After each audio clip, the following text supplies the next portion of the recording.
Bueno, señores, vamos a conocer a profundidad cómo ha evolucionado la deuda pública para lograr ese cometido. Tenemos acá a Ernesto Jiménez, con el segmento del Tribunal Económico y Financiero. Muchísimas gracias, Vianey, Julio Ernesto, y a toda la audiencia de este espacio. La verdad que para nosotros es un honor, que le agradecemos siempre a Dios tener la oportunidad de tratar estos temas económicos y financieros acá en el Tribunal de la Tarde. Y sí. Y nos vamos, Ernesto, acompañado de un cafecito. Epa, Un bueno, café pues más Santo privilegiado Domingo. aún, Sí, imagínense. Ese café, gracias a Carlos por este cafecito. Cae bien a esta hora. Sí, sobre todo que vamos a hablar de números ahora y de deuda. Bueno, esto le vamos aclara a asimilarlo, uno. ¿verdad? Con un Gracias. cafecito, que es mucho mejor. Bueno, gracias a ustedes también, y a Carla y a los amigos de Café Santo Domingo y Dubán por hacernos más amena la tarde. Fíjense, hemos hablado en este espacio del tema de la deuda pública como uno de los elementos más acuciantes en el ordenamiento financiero nacional. Cuando hablamos de las cuentas públicas, las cuentas del Estado, hemos manifestado acá que hay dos conceptos básicos que debemos todos comprender. Cuando tenemos un superávit financiero o un déficit de la cuenta del Estado dominicano. Cuando tenemos un superávit, estamos hablando del presupuesto nacional, es cuando ingresan más recursos al Estado dominicano, al erario público, que lo que se gasta.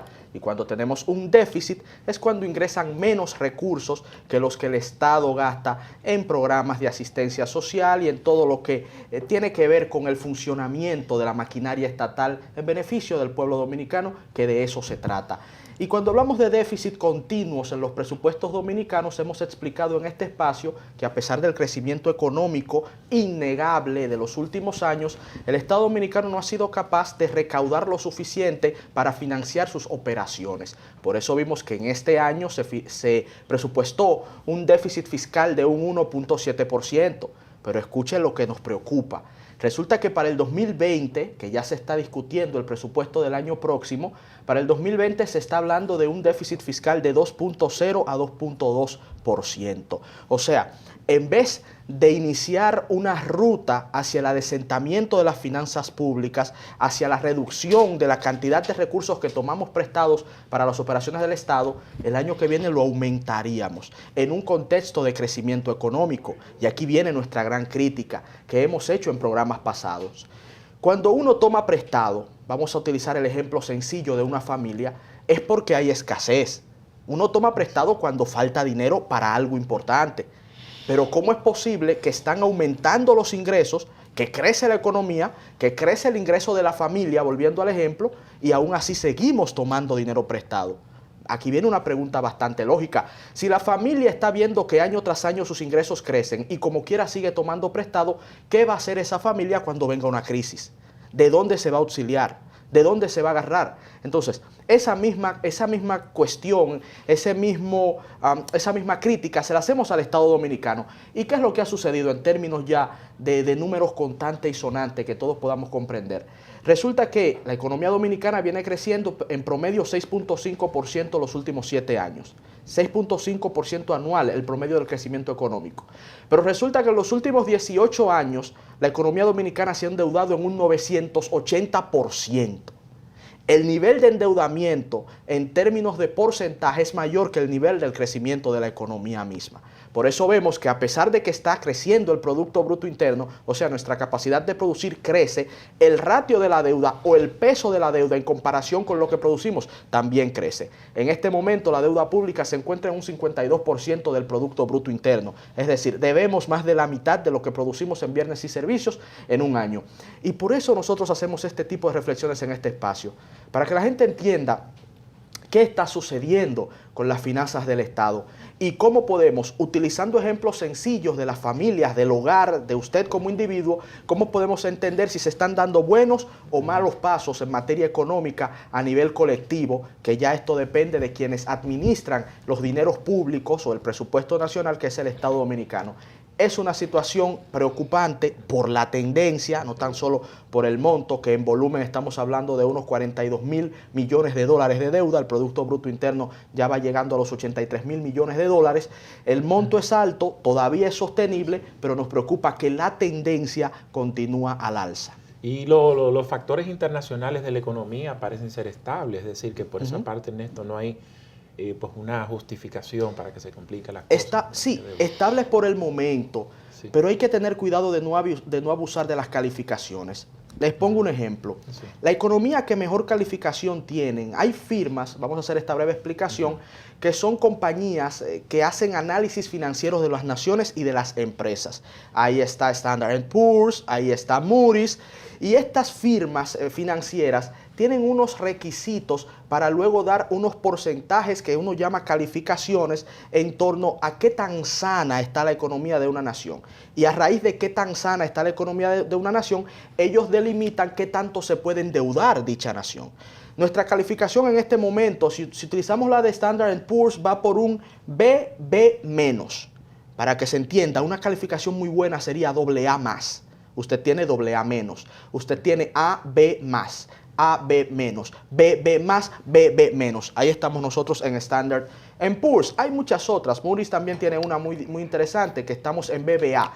El caso es que en término medio nosotros tenemos una buena capacidad de endeudamiento, pero la tenemos hoy porque todavía nuestra deuda representa una cifra manejable, pero seguimos creciendo y el entorno internacional es favorable. Ahora, una crisis, un shock negativo que de repente nos golpee, puede ser por los precios del petróleo, puede ser una crisis o una burbuja que explote en los Estados Unidos, de una noche a otra o de un día a otro, pudiera dar al traste con esa calificación que al día de hoy es bastante sana para la economía dominicana. Por eso no nos debemos fiar demasiado de que el entorno internacional parece que es positivo. Estamos siendo testigos de una guerra comercial entre Estados Unidos y China, y ahí hay medidas interesantísimas que pudiéramos analizar en otros bloques de este espacio, en donde, por ejemplo, los Estados Unidos le han puesto impuestos a China por encima del 15% a 300.000 millones de dólares de exportación y por encima del 10% a 250.000 millones.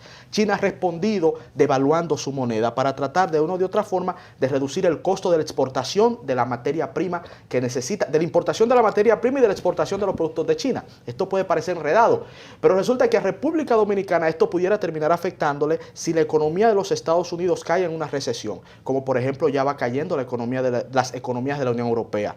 Alemania, por decir un ejemplo, ya entró en una recesión técnica luego de 2 trimestres consecutivos disminuyendo su Producto Bruto Interno. Entonces, el panorama internacional se ve relativamente estable al día de hoy. Las calificadoras de riesgo nos dan buenos números al día de hoy, pero mañana, con un shock externo que ya muchos economistas vienen advirtiendo, hay burbujas que se van creando, inmobiliarias en China y financieras en los Estados Unidos, que mañana pudieran darnos un golpe del cual no nos pudiéramos recuperar. Por eso repito, para que en términos muy sencillos se entienda, lo más preocupante es que en un contexto de crecimiento y estabilidad económica de la economía dominicana, nos seguimos endeudando. Entonces no vamos a tener capacidad de rejuego o de ajuste cuando vengan los tiempos malos, que usualmente suelen suceder en las economías capitalistas, en donde hay ciclos económicos que en momentos te llevan al alza y en otros momentos te pueden llevar a la baja o a la recesión. Ernesto, ¿y se pudiera hablar de proyección de la deuda pública en 5 años? Sí. Se puede vaticinar. Sí, porque existen dichas proyecciones. Hasta ahora, la que hemos manejado lo hacemos con datos del Banco Central de la República Dominicana y la proyección está a unos déficits fiscales continuos entre un 2% y un 1.4% que elevarían la deuda pública cerca de un 58% del PIB para los próximos 4 años. O sea, estaríamos en 58%. En 4 años sí, si continúa esta tendencia. Por eso uno eleva la voz de alerta y le explica al pueblo dominicano lo que está sucediendo para que hagamos presión en medios de comunicación y en otros escenarios. En España casi el 100% del PIB se paga de deuda. Sí, pero España tiene una diferencia sustancial con la República Dominicana y es su capacidad de pago y el nivel de productividad de su economía. La economía dominicana es una economía de productividad baja o media o baja. Para no decir muy baja, hay economistas que tienen otra percepción y otros análisis. Entonces, una economía poco productiva es una economía que no tiene amplio margen de endeudamiento. Nuestra economía es de productividad media. La economía más productiva de América Latina es Chile y tiene un nivel de deuda mucho más bajo que el nuestro. Y por cierto, y esto es algo muy lógico, si esa economía es la más productiva de América Latina y tiene un nivel de endeudamiento relativamente bajo, tiene la mejor calificación de todas las economías de la región por parte de estas firmas calificadoras de las cuales hablamos hablamos anteriormente. Bueno, gracias a Ernesto Jiménez por compartir esas orientaciones financieras Gracias con a toda la ustedes. familia del Tribunal de la Tarde. Nosotros tenemos pendiente mucho contenido, Cristian Rojas con los deportes, también pues la entrevista que pues vamos a compartir con la uróloga y andróloga Marlene Fernández Camilo, tratando el tema sobre la disfunción eréctil y prótesis de pene. También quiero pues aprovechar el día de hoy para fijar una posición, y será de manera breve, sobre la situación interna del Partido de la Liberación Dominicana.